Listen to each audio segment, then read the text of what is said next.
Hello viewers, welcome to Snack Your Brain. I am Balaji Sagadevan. Today we are going to see about the National Education Policy issued by Ministry of Human Resource and Development, Government of India. Let's get started.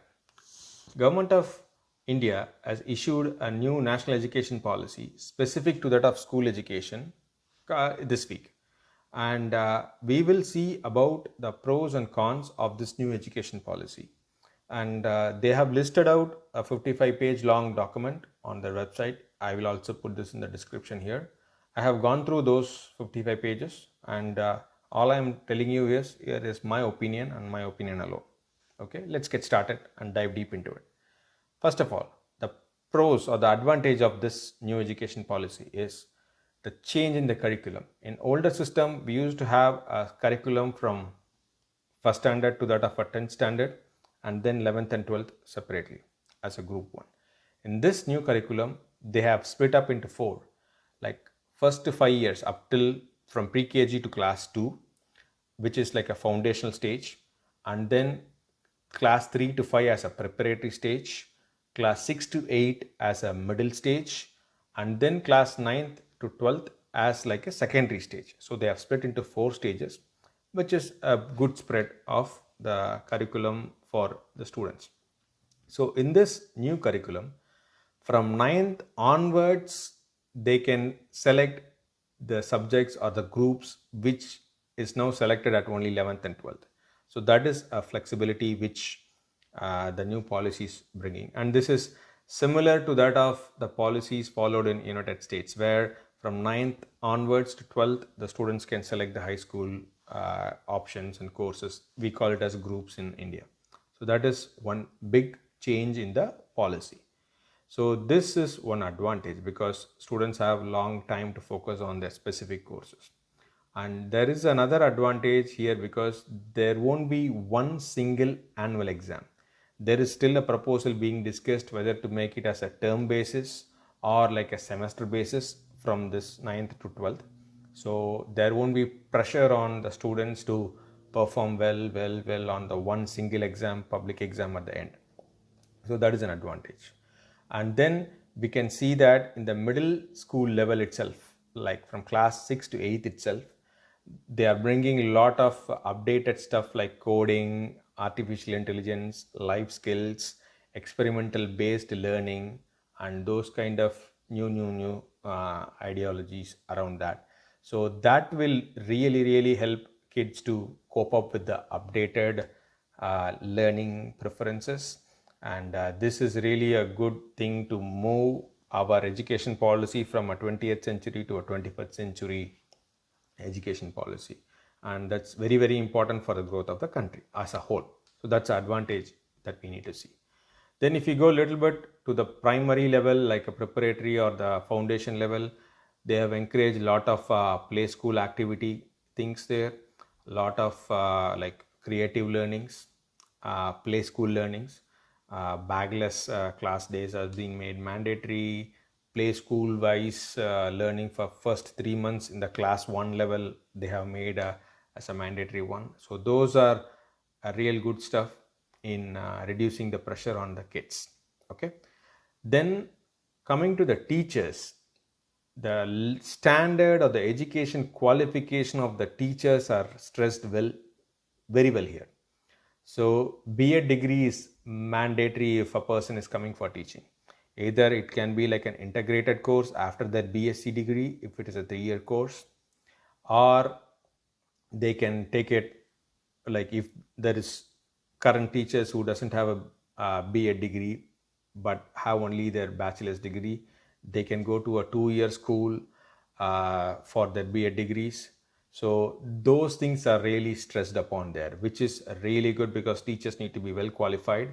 And the hope is that this regulation will be completely implemented by 2030. So from 10 years from now, if anyone want to be a teacher, for sure they need to go and have a B.Ed degree, either as an integrated one along with their courses in their bachelor's or master's, or as a separate one if they don't want. So that is one real good thing about this teacher standards.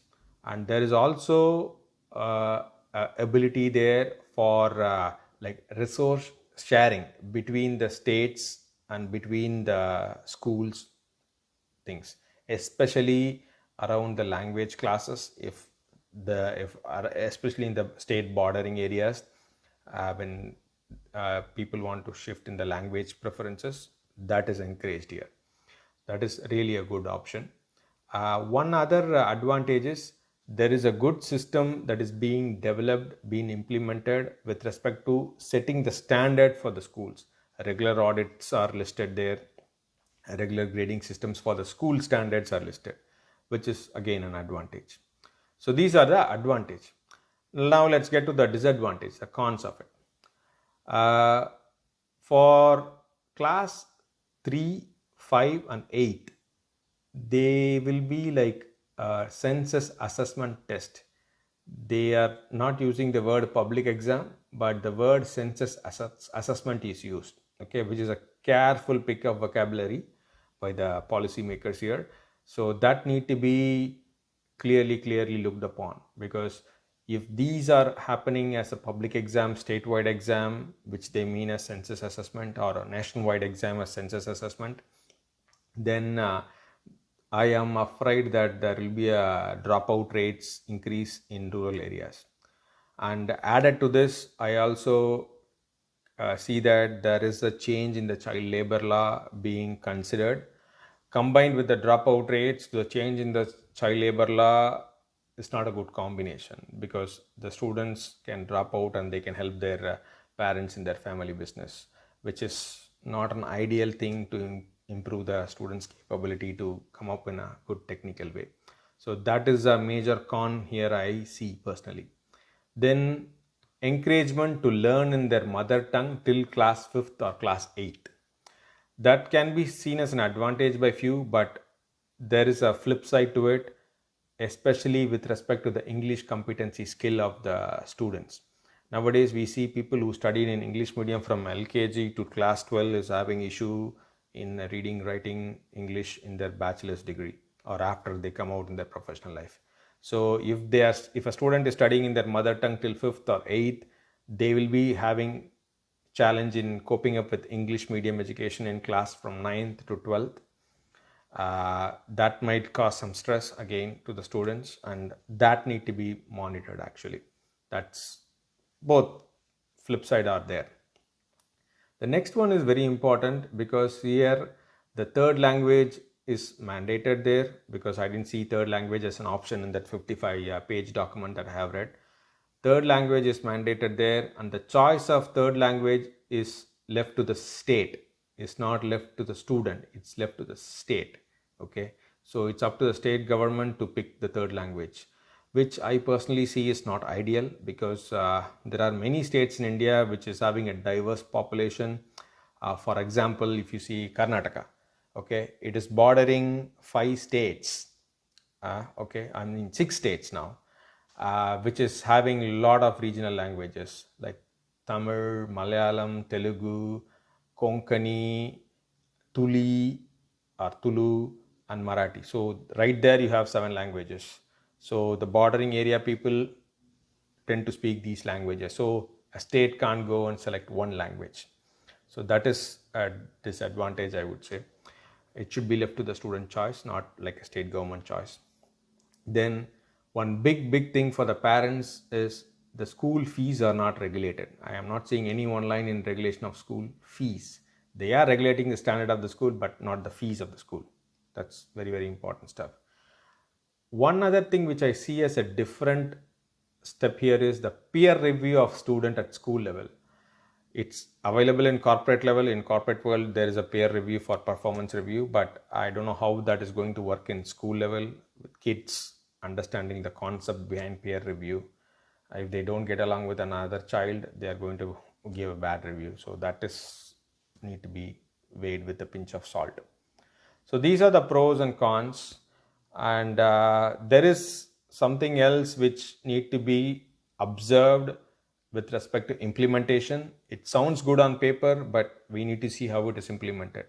The first thing is there is an encouragement given to kids to see documentaries, to learn books on Indian leaders, Indian history and those things. So we need to keep an eye on what kind of Indian history is shown, what Indian leaders biographies or documentaries are shown to the people. So that is like a double-edged sword. It need to be monitored carefully. The next one is awareness of Indian constitution will be given to the students at school level, which is a real good initiative. Every kid should know their constitution because that's their only defending weapon as a last resort. Okay, they should know that. That's a basic of it. That's what I feel. But again, we need to see how neutral that those kind of classes are. What constitutional amendment, what constitutional articles are told to them, what are not told to them, need to be monitored. So overall, I would say there are a little bit more pros than cons here, but this is a long-term thing which will be implemented over a period of 20 years.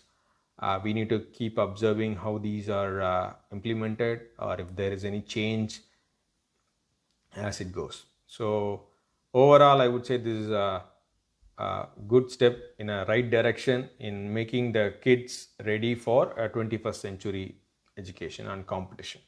Okay. So these are my comments and opinion. If you like this video, please press the like button. Please do write your comments at the bottom and share it with your friends, and subscribe to Snack Your Brain. Okay.